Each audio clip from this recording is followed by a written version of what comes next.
प्रीति mic connect कीजिए अपना।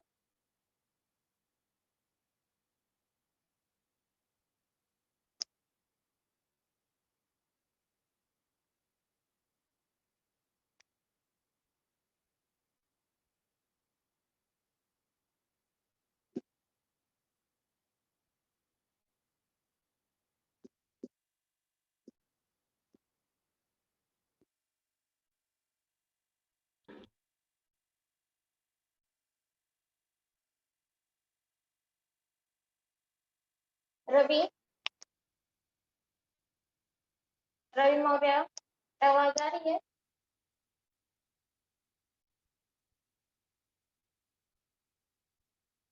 Mic on करो रवि।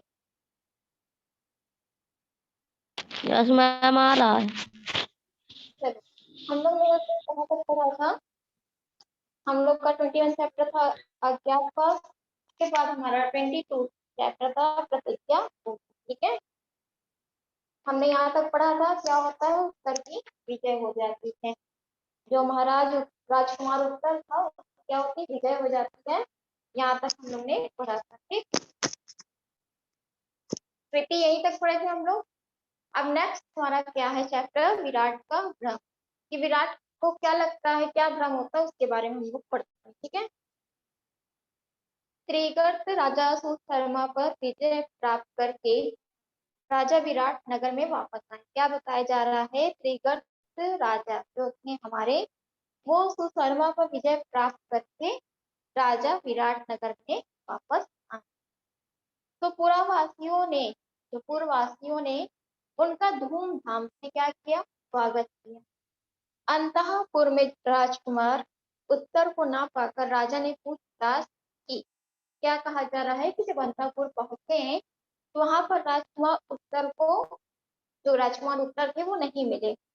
तो राजा ने सबने क्या किया, पूछताछ की। तो स्त्रियों ने बड़े उत्साह के साथ बताया कि कुमार कौरवों से लड़ने गए हैं।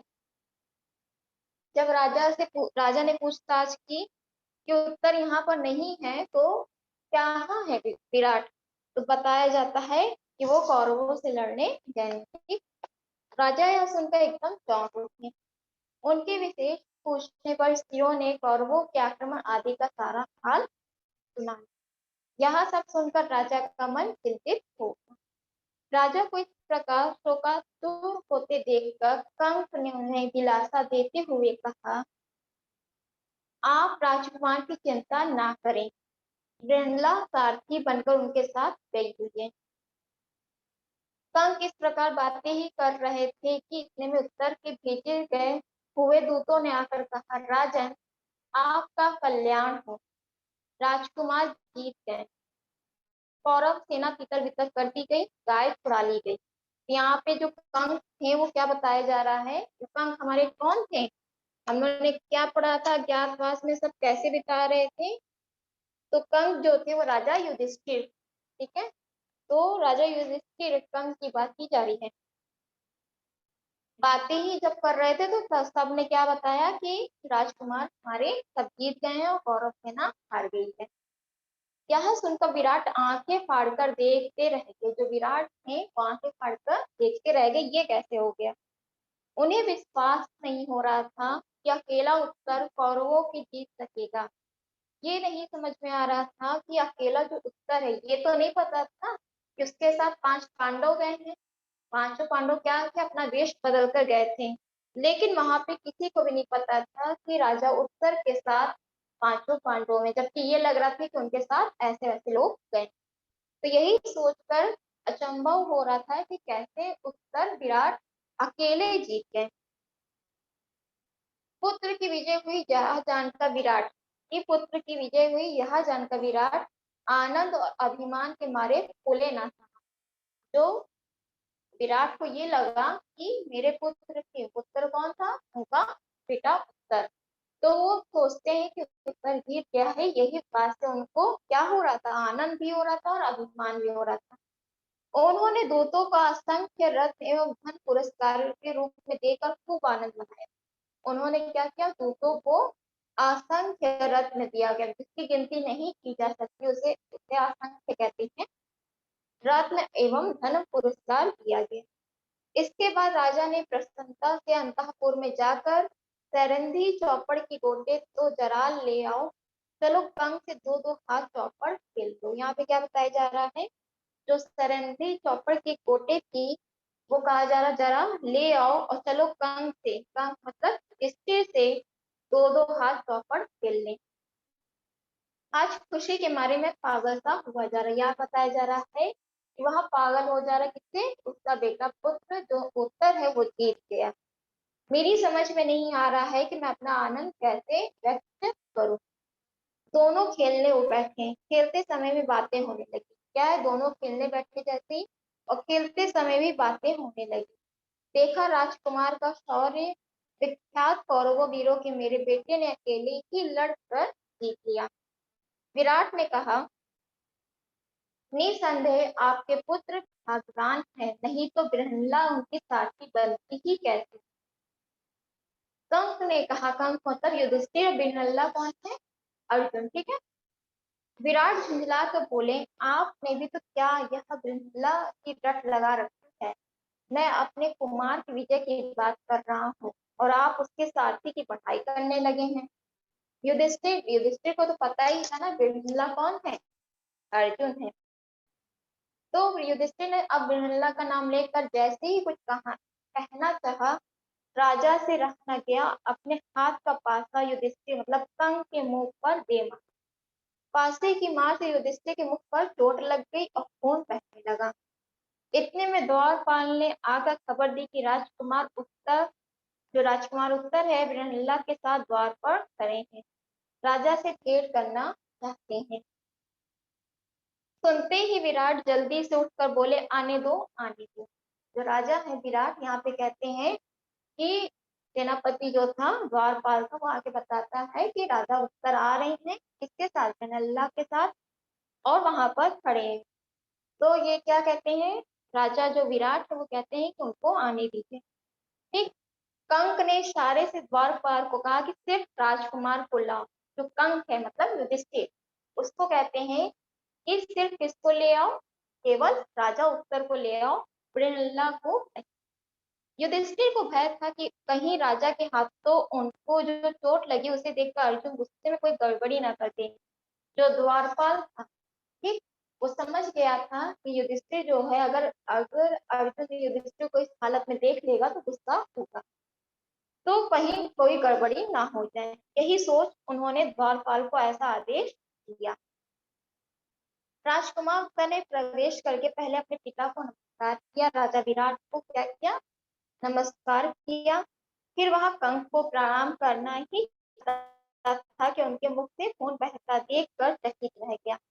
जैसे ही जो राजा उत्तर था, जो विजयी होकर आ रहा था, तो पहले अपने पिताजी को नमस्कार करता हो। जब युधिष्ठिर को नमस्कार करने जैसे जाता है, तो उसको देखकर के जो मुंह से खून निकल रहा था उसे देखकर अचंभा होता है और चकित हो जाता। उसे अर्जुन से मालूम हो चुका था कि कंस तो असल में युधिष्ठिर है। क्या अर्जुन उसको बता दे उत्तर को, ये तो पता ही था कि जो ये कंस है वो राजा युधिष्ठिर है। उसने पूछा, पिताजी इनको किसने यह पीड़ा पहुंचाई। उत्तर कहता है कि पिताजी इसने इसको पीड़ा मतलब कष्ट पहुंचाया। विराट ने कहा, बेटा क्रोध में मैंने चौपड़ के पास से फेंक के मारे, क्यों तुम उदास क्यों हो गए। पिता की बात सुनकर उत्तर कांप गया कि ये चोट तो मेरे पिताजी के द्वारा ही लगी। विराट कुछ समझ ही ना सके कि बात क्या है। उत्तर ने आग्रह किया तो उन्होंने कंस के पांव पकड़कर क्षमा याचना की।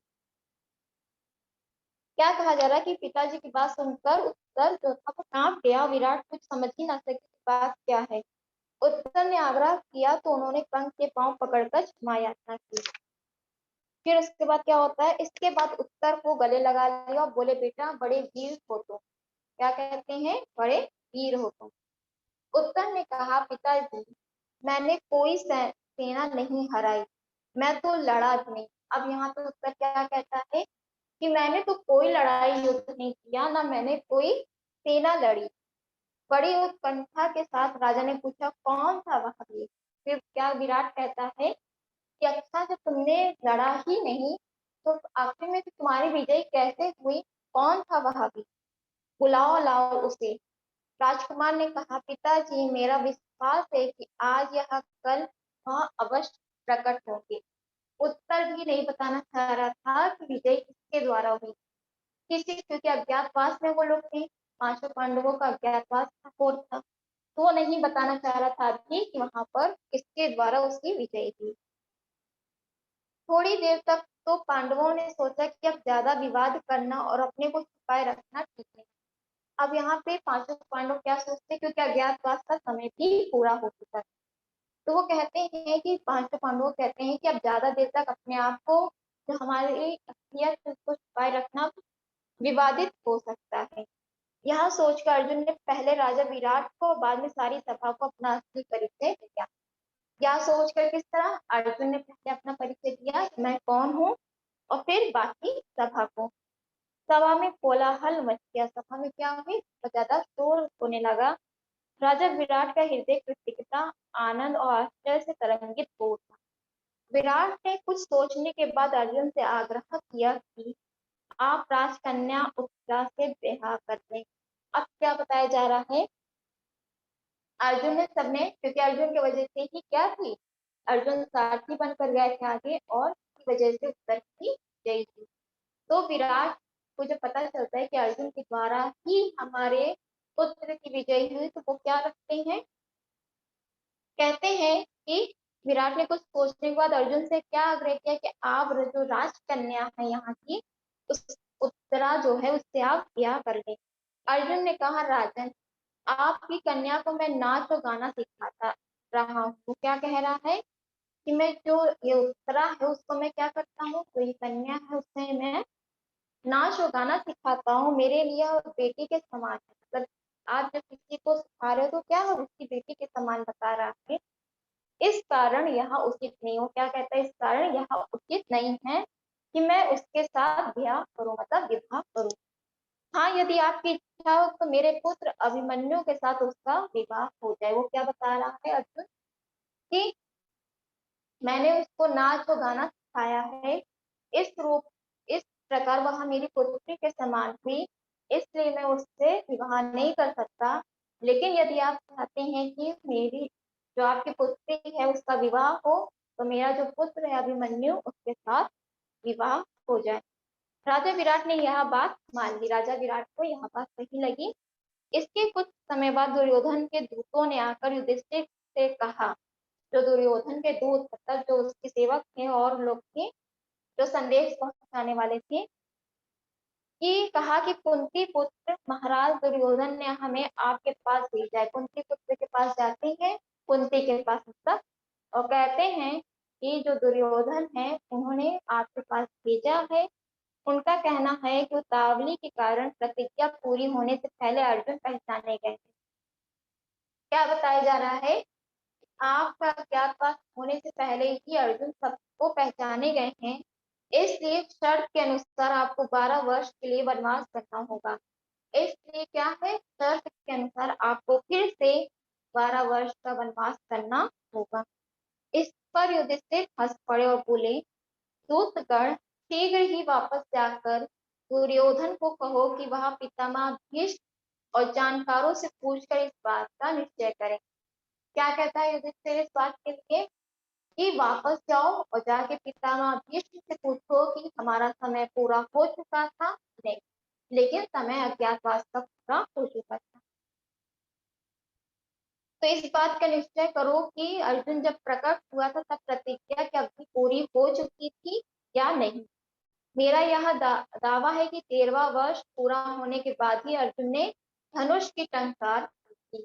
युधिष्ठिर क्या बता रहे हैं कि मुझे पूरा यकीन है कि 13वां वर्ष, मतलब जो 13वां हमारा अज्ञातवास वाला 1 वर्ष अज्ञातवास था ना, क्या था इसमें,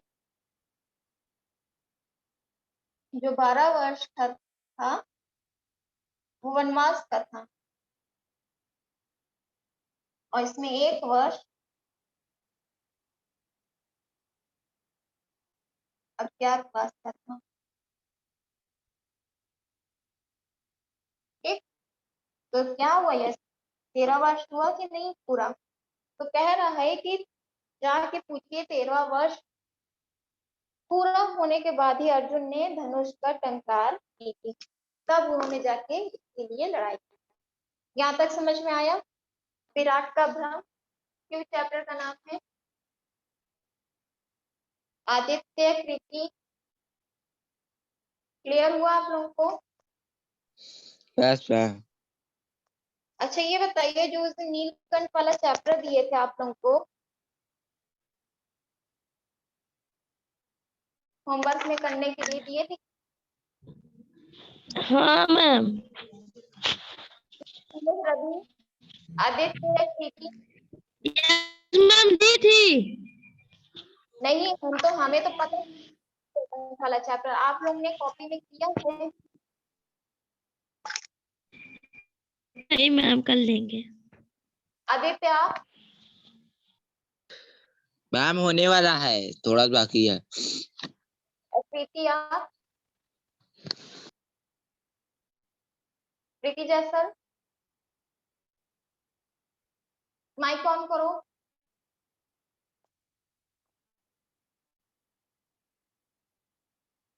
बोलो। प्रीति बोल नहीं रही हो, इसका क्या मतलब है नहीं की हो? तो सुनो, एक की सुन लीजिए, नोट कर लीजिए, तो नीलकंठ वाला चैप्टर, और आज हम इसका पीडीएफ भेज देंगे। ठीक है, 21 से 25 तक का हम पीडीएफ भेजेंगे आप, ठीक है? 21 से 25 तक का पीडीएफ भेज देंगे। इसको पूरा करके आप लोग जिसमें कर रहे हो कॉपी में काम, उसकी फोटो क्लिक करके ग्रुप में सेंड करोगे। ठीक, क्लियर है ये चीज?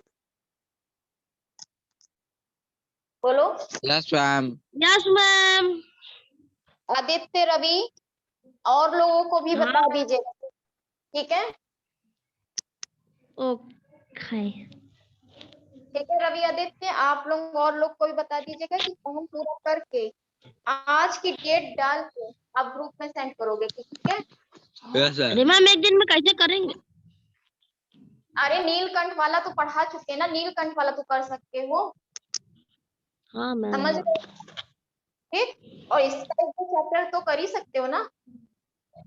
चलिए नेक्स्ट चैप्टर अब क्या है, मंत्रणा पढ़ो।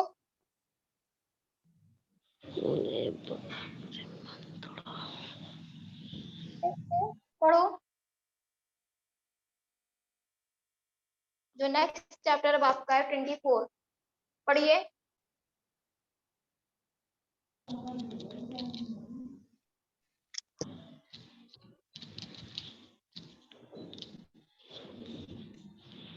आदित्य, रवि पढ़ो बेटा 24 वाला। 13वां बरस पूरा होने पर पांडव विराट की राजधानी छोड़कर विराट राज के ही राज में स्थित उपलब्ध नामक नगर में जाकर रहने लगे। अज्ञातवास की अवधि पूरी हो चुकी थी, इसलिए पांचों भाई प्रकट रूप में रहने लगे। आगे का कार्यक्रम तय करने के लिए उन्होंने अपने भाई बंधुओं एवं मित्रों को बुलाने के लिए दूत भेजे। भाई बलराम, अर्जुन की पत्नी सुभद्रा तथा पुत्र अभिमन्यु और यदुवंश के कई वीरों को लेकर श्री कृष्ण उपलब्ध जा पहुंचे। इंद्रसेन आदि राज्य अपने अपने रथों पर चढ़कर उपलब्ध पहुंचे। काशीराज और वीर शेष भी अपने दो अश्वारोही सेना के साथ आकर युधिष्ठिर के नगर में पहुंच गए। पंचाल राज द्रौपद 3 अक्षौहिणी सेना लाए। हाँ, उनके साथ शिखंडी द्रौपदी के भाई ये क्या चीज है?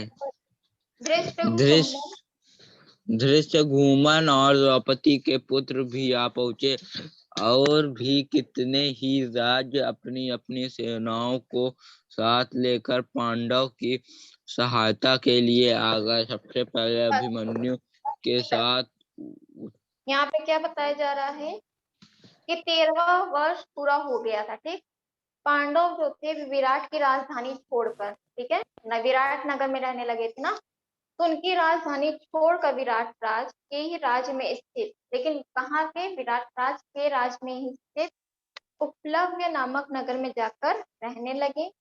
अज्ञातवास की अवधि पूरी हो चुकी थी, जो अज्ञातवास की अवधि थी वो समय से पूरी हो चुकी थी। इसलिए पांचों भाई प्रकट रूप में, मतलब जो उनका वास्तविक रूप था, पहले तो रूप बदल के आए थे, लेकिन अब जो उनका वास्तविक रूप था उसमें रहने लगे। आगे का कार्यक्रम तय करने के लिए उन्होंने अपने भाई बंधुओं एवं मित्रों को बुलाने के लिए दूत भेजे। आज क्या था, जो आगे का कार्यक्रम होना था, ठीक, उसको तय करने के लिए उन्होंने क्या किया, अपने भाई बंधुओं एवं मित्रों को बुलाने के दूत भेजे। भाई बलराम, अर्जुन की पत्नी जो सुभद्रा तथा पुत्र अभिमन्यु और यदुवंश के कई वीरों को लेकर श्री कृष्ण उपलब्ध जा चुके। इंद्रसेन आदि राजा अपने अपने रथों पर चढ़कर उपलव्य पहुंचे। काशीराज और वीर जो शैव भी अपनी 2 अक्षौहिणी सेना के साथ आकर युधिष्ठिर के नगर में पहुंचे।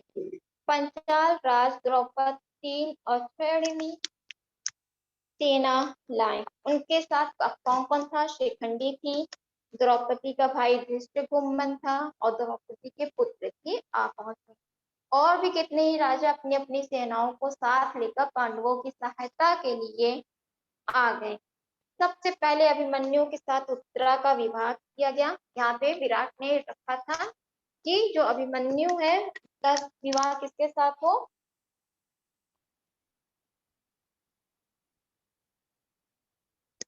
अभिमन्यु का विवाह किसके साथ होता है? उत्तरा के साथ, ठीक है, उत्तरा राजकन्या के साथ। तो यहाँ पे क्या बताया जा रहा है? हाँ, क्या बता रहे थे यहाँ पे कि सबसे पहले क्या हुआ, अभिमन्यु के साथ उत्तरा का विवाह किया गया। इसके बाद विराट राज के सभा भवन में उसके आंगतुक राजा मंत्रणा के लिए इकट्ठे हुए। विराट के पास श्री कृष्ण और युधिष्ठिर,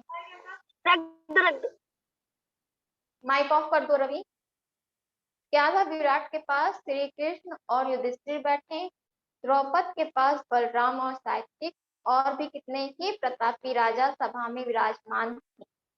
सभा में सबके अपने अपने आसन पर बैठ जाने पर, सब सभा में क्या हुआ, अपने अपने आसन पर, जब 13वां वर्ष बीत गया तो सब अपनी अपनी जगह पर बैठा गया। क्यों? क्योंकि एक सभा बुलाई गई थी। तो क्या होता है यहाँ पे, प्रतापी राजा सभा में विराजमान थे। सभा में सबके अपने अपने आसन पर बैठ जाने पर श्री कृष्ण उठे और बोले, सम्माननीय बंधुओं और मित्रों, आज हम सब यहाँ इसलिए इकट्ठा हुए हैं कि कुछ ऐसे उपाय सोचें जो युधिष्ठिर और राजा दुर्योधन के लिए लाभप्रद हो। यहाँ पे सभा में क्या बात की जा रही है कि हम सब इसलिए बैठे हैं कि कुछ ऐसा उपाय किया जाए, जो ये झगड़ा हो रहा है, लड़ाई हो रही है, वो युधिष्ठिर और राजा दुर्योधन जो है उनको दोनों को लाभ मिले, न्यायोचित हो, और मतलब जो न्याय के लिए उचित हो, और जिनसे पांडवों तथा कौरवों का सुयश बढ़े जो राज युधिष्ठिर से छीना गया है वह उनको वापस मिल जाए, जो पांडव शांत हो जाएं। क्या कहा जा रहा है, जो राज्य युधिष्ठिर से ले लिया गया है, छीन लिया गया है, उसे वापस दिया जाए। और क्या हो, जिससे पांडव हमारे शांत हो जाएंगे और दोनों में संधि मतलब आपस में बातचीत होकर संधि की जाएगी। मेरी राय में तो इस बारे में दुर्योधन के साथ उचित रीति से बातचीत करके उसे समझाने के लिए एक ऐसे व्यक्ति को दूत बनाकर भेजना होगा जो सर्वथा योग्य हो। अब क्या कहा जा रहा है कि हमें आपस में बात करने से कोई भी सलाह मशवरा नहीं मिलेगा जब तक हम दुर्योधन के पास ना पहुंच मतलब उनको बताए नहीं कि हम लोग ने क्या सोचा है। तो वो कहते हैं कि मैं चाहता हूँ कि दूत को कोई बनकर मतलब जो संदेश पहुंचाने वाला हो वो कोई योग्य व्यक्ति हो। ठीक है। तब बलराम उठे और बोले, कृष्ण ने जो सलाह दी है वह मुझे न्यायोचित लगती है। आप लोग जानते ही हैं कि कुंती के पुत्रों को आधा राज मिला था, वे उससे जुए में हार गए हैं। बलराम उठते हैं और कहते हैं, क्या कहते हैं कि जो जो राज्य युधिष्ठिर को मिला था वो जुए में हार गए थे, अब वे उसे फिर से प्राप्त करना चाहते हैं। यदि शांतिपूर्ण ढंग से बिना युद्ध किए ही वो अपना राज प्राप्त कर सके तो उससे न केवल पांडवों को बल्कि दुर्योधन तथा सारी प्रजा की भलाई होगी। बलराम के कहने का सार यह था कि युधिष्ठिर ने जानबूझकर अपनी इच्छा से जुआ खेलकर राज गंवाया था। बलराम का जो कहने का सारा अर्थ इस वजह से था कि युधिष्ठिर ने जानबूझकर अपना राज गंवाया था। उनकी इन बातों से यदुकुल का वीर और पांडवों का हितैषी साहित्यिक आग बुला हो उससे रहा न गया। वह उठकर कहने लगा, बलराम जी की बातें मुझे जरा भी न्यायोचित नहीं मालूम होती। युधिष्ठिर को आग्रह करके जुआ खेलने पर विवश किया गया। अब बलराम यहाँ पे क्या कह रहे थे कि मैं श्री कृष्ण के राय से सहमत हूँ, लेकिन ये मुझे पता है कि जो बलराम उनके कहने का अर्थ था जो पांडव थे युधिष्ठिर उन्होंने जानबूझकर खेल में राज्य गंवाया था।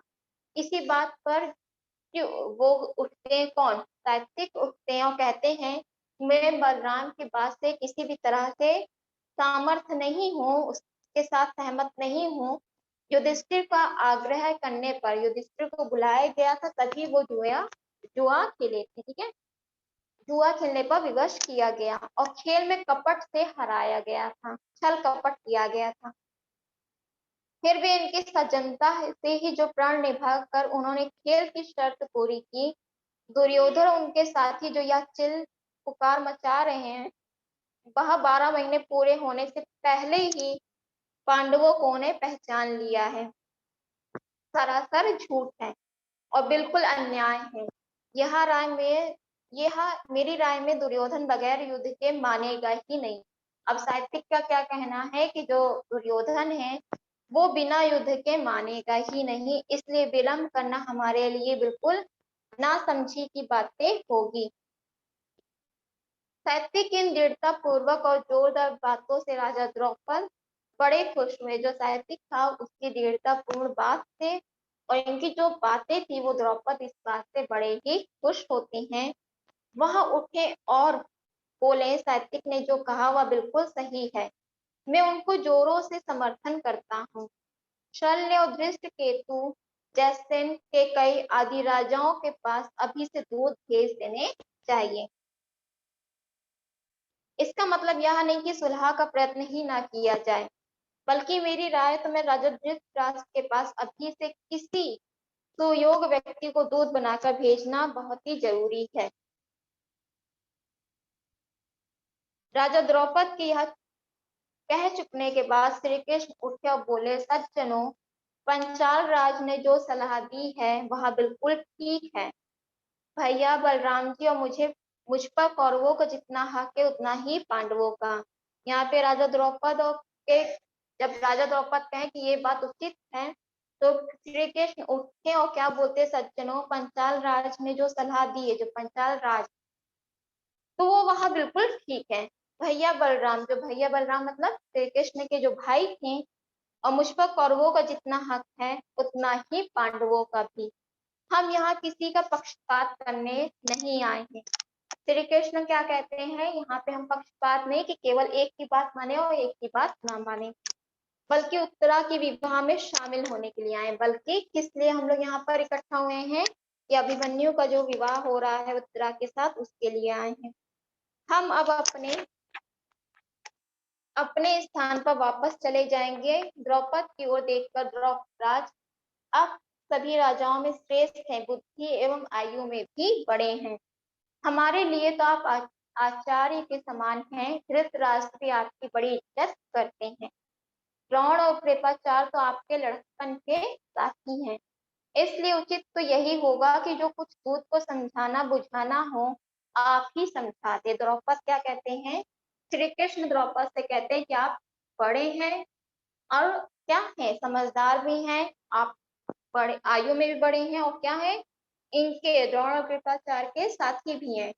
तो आप ज्यादा समझदार होने के कारण आप क्या करें, जो जिस दूत को भेजना है दुर्योधन के पास, उसको आप समझा दीजिए कि क्या कहना है, वह आप ही समझा दे और हस्तिनापुर भेज दे। यदि इसके बाद दुर्योधन न्यायोचित रूप से संधि के लिए तैयार ना हो, सब लोग सब तरह से तैयार हो जाएं और हमें भी कलह कीजिए। यह निश्चय हो जाने के बाद श्री कृष्ण अपने साथियों सहित द्वारका लौट गए। विराट, द्रौपद, युधिष्ठिर आदि युद्ध की तैयारी करने में लग गए। चारों ओर दूत भेज दिए गए। चारों ओर क्या हुआ, दूत भेजा गया, मतलब संदेश भेजने के लिए। सब मित्र राजाओं को सेना इकट्ठी करने का संदेश भेज दिया गया। पांडवों के पक्ष में राजा लोग अपनी अपनी सेना सज्जित करने लगे। इधर ये तैयारियां होने लगी, उधर दुर्योधन आदि भी चुपचाप बैठे नहीं रहे। वे भी युद्ध की तैयारी में जी जान से लग गए। उन्होंने अपने मित्रों के यहाँ दूतों द्वारा संदेश भेजे जिससे सेनाएं इकट्ठा की जा सके। इस तरह सारा भारतवर्ष आगामी युद्ध के कोलाहल से गूंजने लगा। अब क्या हुआ, दूत भेजे गए कि क्या करना उचित है, आपको सलाह संधि करना उचित सही रहेगा या फिर युद्ध करना। तो क्या होता है, चारों ओर क्या करते हैं, दूत को भेज दिया जाता है कि ये बात है। इनका द्रौपद का कहना कि संधि कर ली जाए, लेकिन क्या ये उचित है, दुर्योधन मानेगा कि नहीं मानेगा। लेकिन इधर भी युद्ध की तैयारी की जाती है और दुर्योधन भी युद्ध की तैयारी करते हैं। अब क्या होता है, आगे हम लोग नेक्स्ट वाली क्लास में पढ़ेंगे, ठीक है। जो इसके नेक्स्ट वाली क्लास रहेगी मेरी ही रहेगी, उसी में हम कंटिन्यू करेंगे इसके आगे का, ठीक है। Yes ma'am. तो टिक कर लो, गूंजने लगा तक, वहां तक टिक कर लीजिए, ठीक। यहाँ तक समझ में आ गया, क्यों, यहाँ तक आपको समझ में आ गया है सब। आदित्य, कृति, रवि, बोलो।